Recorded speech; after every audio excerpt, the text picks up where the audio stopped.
Welcome to the Footy Show. We are back. I'm going to talk about the Premier League.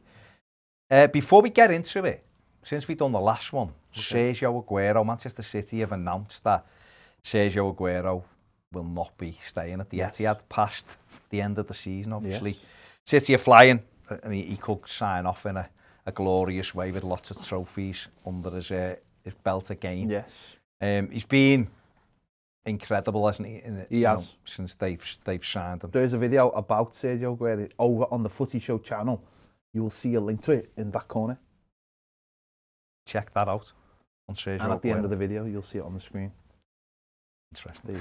He's been brilliant, hasn't he? Yeah, I think he needs 8 goals or something to get into the top 3 all-time strikers or something before the end of the season. But that's led to a conversation on Hold the L, the lads over on the Super 6 Hold the L channel. They've been talking about Premier League's all-time strikers off the back of this. So here's what they've had to say.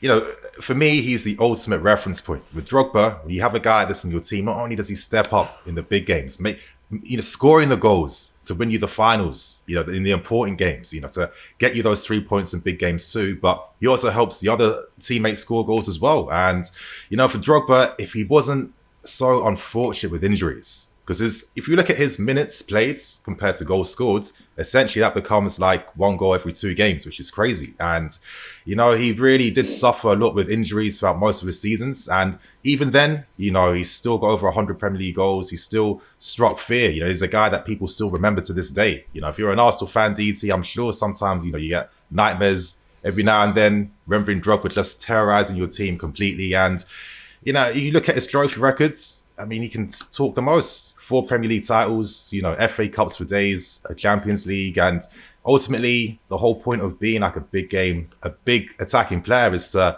be the guy to make the difference in those types of games. And for me, Drogba easily does that.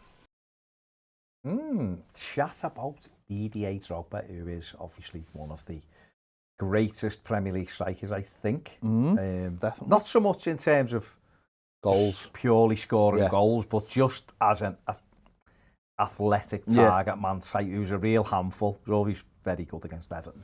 But he's very good against everybody. That's not a bar, is it? Really. It's not a bar, is it? No, not really. For you, Drogba, how good was he? No, as a striker, brilliant all round, but he's not one of the best. I don't even think he's in the top 20 of goal scorers. But he was huge for Chelsea, obviously scored in the Champions League finals. No, he was amazing striker, but not one of the best. If they're going to be, what lads are talking, there's a bigger conversation here. The link is in the description. Go and check out the rest of that video. Talking about Premier League's best strikers, the link is in the description over on the Hold the L. Some of the lads are like looking at it and going, well, do you equate the best because you win trophies with that, or are you the best because you score so many goals within that? How would you define it? I think there's a bit of both in there. Okay. I think Alan Shearer is the top goal scorer, 260.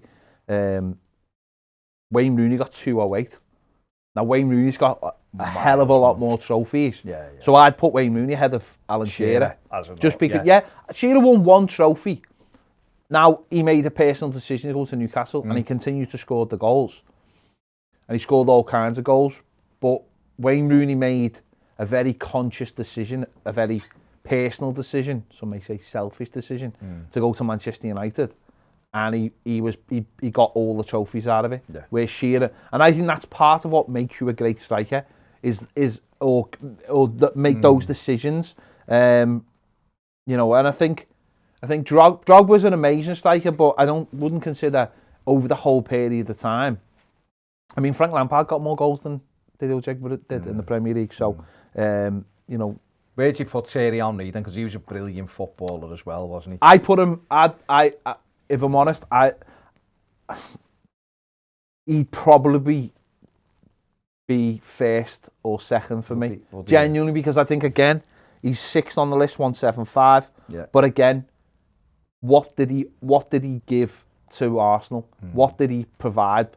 And what he provided was he was actually the world-class player that took them above and beyond to win league titles. It was mad, Henry, as well, because he'd come in from Juve. He hadn't really scored a lot of goals. He was playing him wide. Yeah.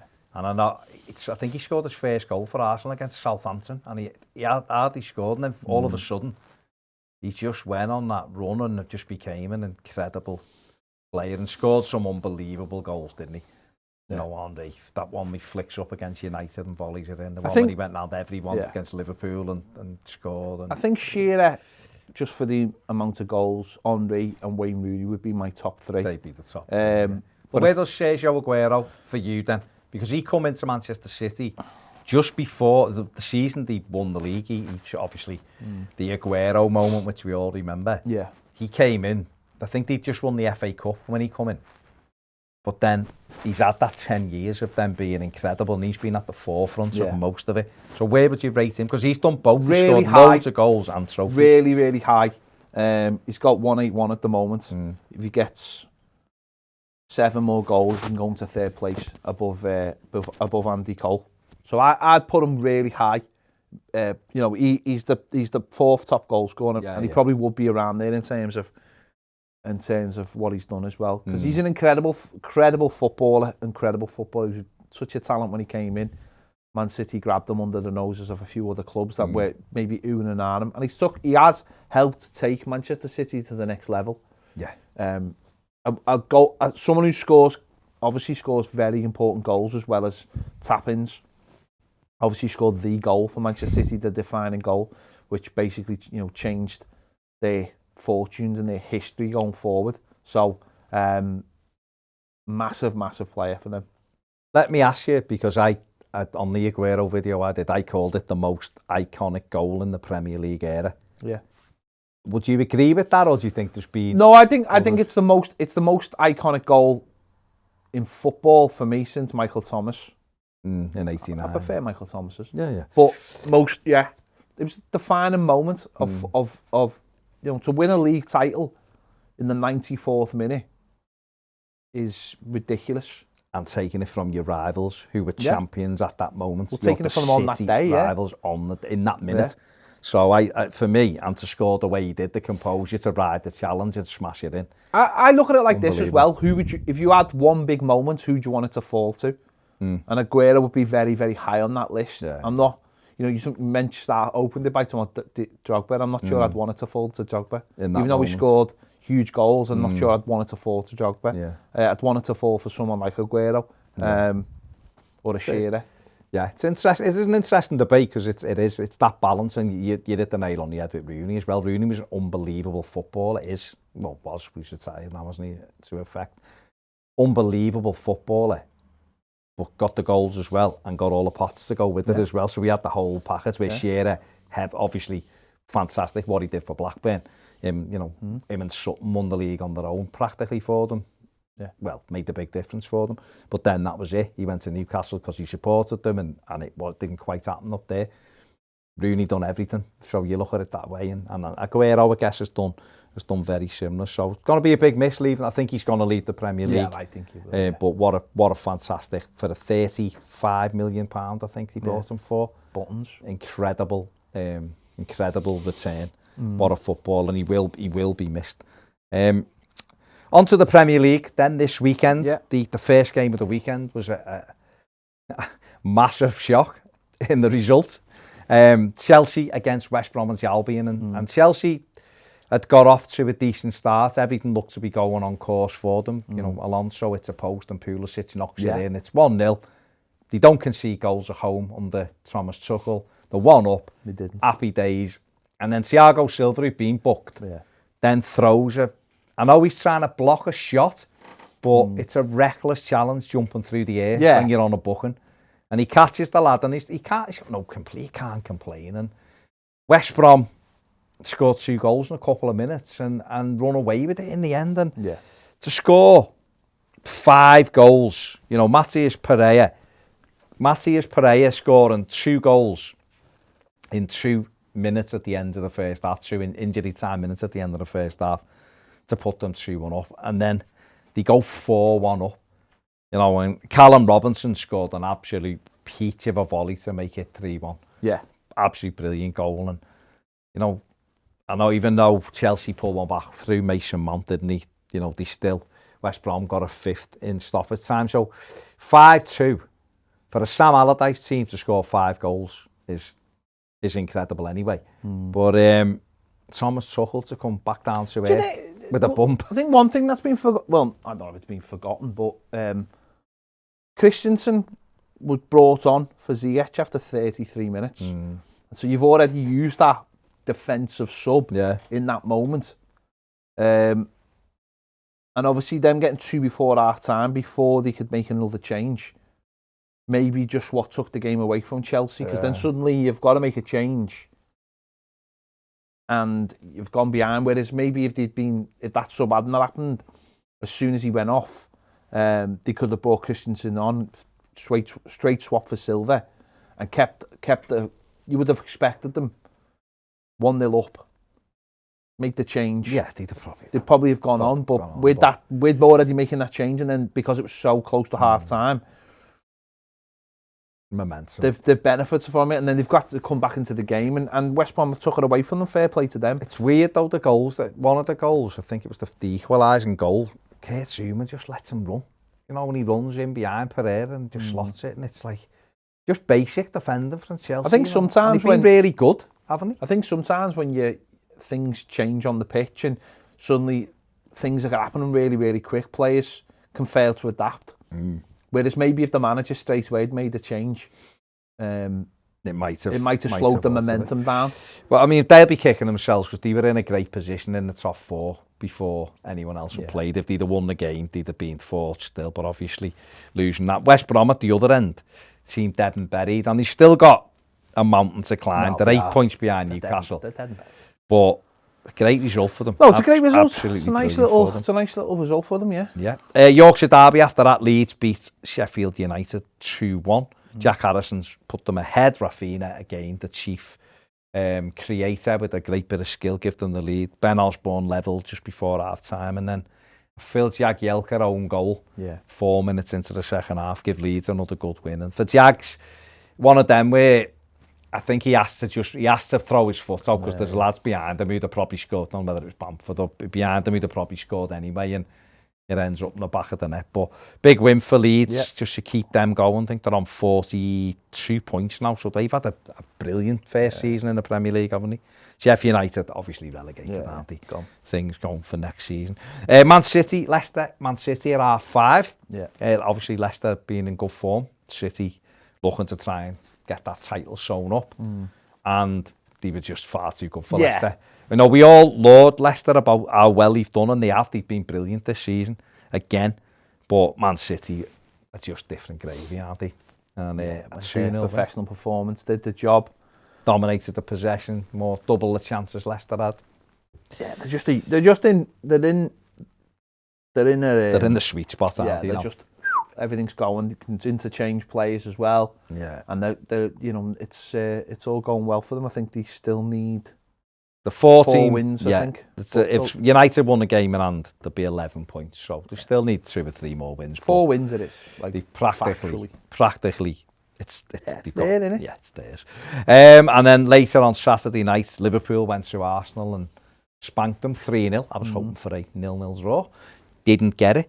Arsenal were pretty poor. Liverpool comfortably deserved the victory. I mean, looking at the stats from the game, Liverpool 64% possession, 16 attempts at goal to 3. Arsenal just sat back and thought they could maybe hit them on the counter-attack, but they played into Liverpool's hands. I mean, Gabriel gave 2 goals away. Goalies gave 1 away. Keepers, so they put themselves under. Even the first goal, 0-0, anything can happen, can't it? They've let Trent Alexander-Arnold have space to put a cross in, and then Jota's ran between 2 centre-backs, Holden, and has got to run with him. He's level with him when the cross runs, just lets him run in behind. He's got a header, and you're 1-0 down then. And in a game when you're not in it. Tierney had gone off by then. Tierney had gone off injured, hadn't he? And things that, they just hadn't quite recovered from it. But the weird Arsenal, aren't they? That they don't seem to make any sense what they're doing. That reminds me of someone else. No. I just mean that they were built they were such a, I don't say iconic, but they were such a recognisable team, Arsenal, under Wenger. And I think Emery tried to do that as well. He kind of still tried to play that way. Watching Arteta's Arsenal.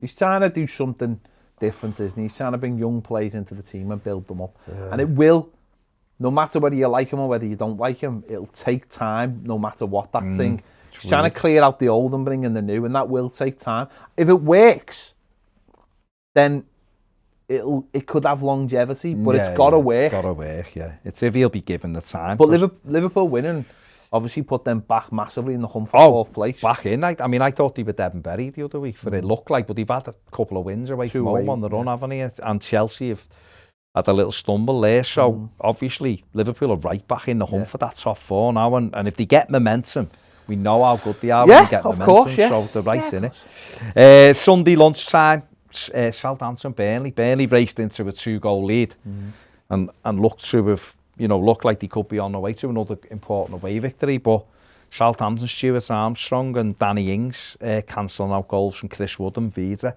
Got it back to 2-2 at half-time, and then I watched the second half, and both had chances. You know, Redmond scored a good goal to put Southampton 3-2, and then Chris Wood, diving header. He should have really scored. A good save. Kept it out, and Southampton have won an important win for them, because even though they weren't in any danger of getting relegated, it's just stopped a bit of a rot for them, and a big win. Because, I'll be honest though, I thought Southampton should have been down to 10 men. I thought the challenge for the penalty was terrible. Yeah. I thought it was a scissor tackle. Yeah, it was a scissor tackle. And it was, the ball had already gone. Yeah. I thought it was a really bad tackle, that. Considering when you've seen some players, what we've seen with VAR this season. I thought, and he looked at it, obviously VAR gave it. I thought it was a really bad tackle, that. I think that deserved a red card. That was dangerous, that.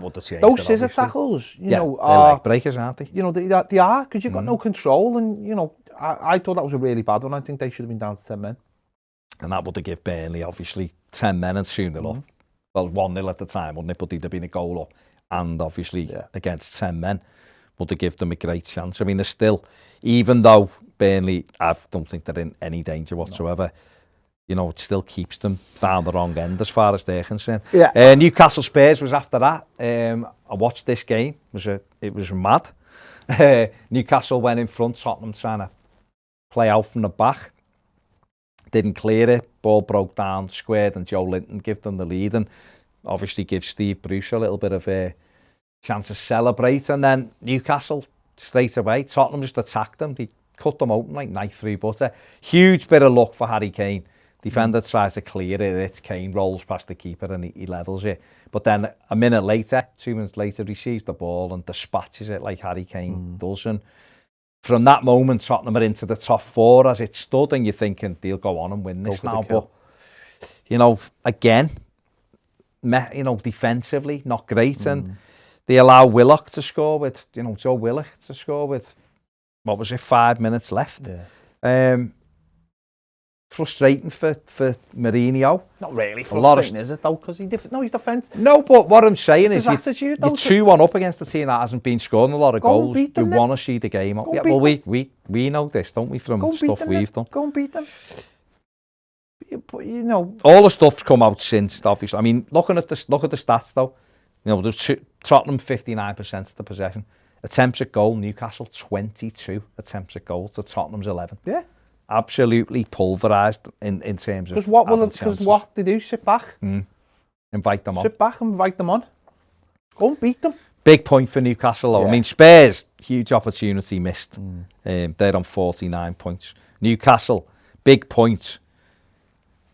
And after that, you've got Fulham go to Villa. Yeah. And Fulham thinking, I tell you what, we win today, we'll level points with Newcastle. Go 1-0 up. 1-0 up, Mitrovic. And the 1-0 up with 12 minutes to go at Villa. And Fulham had played really well. Fulham had done very much what Fulham have done a lot of times this season, which is played nice attacking football. And then conceded the goal and collapsed. And then decide that centre-backs are going to be ball playing. Instead of just putting your foot, taking the point. Yeah.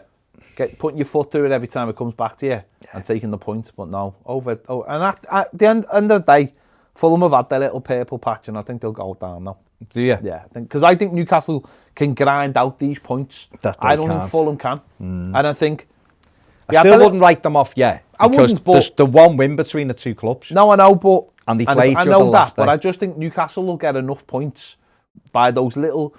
I think Steve Bruce has got that kind of mentality where you just nick those little points away. And I don't think Fulham have got that. I don't think the manager's got it. I don't think the players have got the brains to go somewhere like that and go, right, well, it's 1-1. We dig in now. We dig in and get a point. The point that keeps us within more than a win. So if we can keep doing that.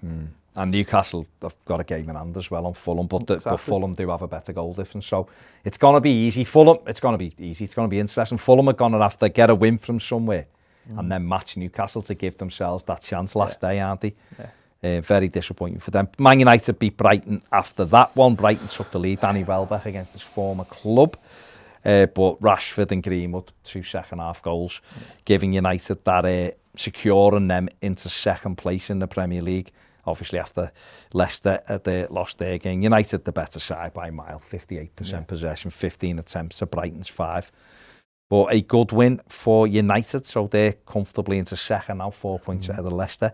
On to Monday, Everton and Palace, 1-1. Everton had the opportunity to close the gap on, be in a great position in that top 4 places. Took the lead, James Rodriguez, lovely finish for that goal, and well, very, very wasteful, Everton. And very, very wasteful. They were, and allowed Palace to grab a point when Michy Batshuayi scored with 4 minutes left. And Everton's still well placed. They've got a game in hand on everyone above them. If, and it's a big if, it's a huge if, they were to win the game, they would be 6th, 2 points behind the top 4. But they're not winning games they should win, so you couldn't say with any kind of faith that Everton could do it. For Palace, mid-table, safety, which is what they want.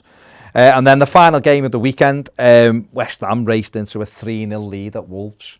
Jesse Lingard scored an absolute fabulous goal and was heavily involved in the run for the second goal as well. And the run incredible. was brilliant. Raced into a 3-0 lead over Wolves. The Donker then scores a cracking header after a great run by Adama Traore. Then Fabio Silva scored to make it 3-2. And Wolves had a real good go. West Ham were kind of hanging on at the end. Wolves, 66% of the play, 20 attempts at goal. So West Ham's 9. But Wolves have proven without Raul Jimenez, they haven't got anything really up front. And not on a great run, Wolves whatsoever, and will be thankful that they got those points. They had a little run of games where they won a few games, which has kept them. It has been a bad season for them, but for West Ham, how long has been a bad season for them? Well, no, but don't forget they finished a tough season for Europe. Them. Since they come up, they've been in the top half, haven't they? Yeah, I think it's so been to be 15th at this stage is bad for them, I think. Better than being in League One. It is better. Well, Championship. For West Ham, that win obviously took them into the top 4. David Moyes, full Moyes 04-05. Yeah. Fair play. West Ham, won 15 games now, 52 points, only lost 8 this season. Got a way of playing. And are well placed. Got good young players, got pace, got mobility, got a centre midfield partnership that works. Declan Rice is now injured.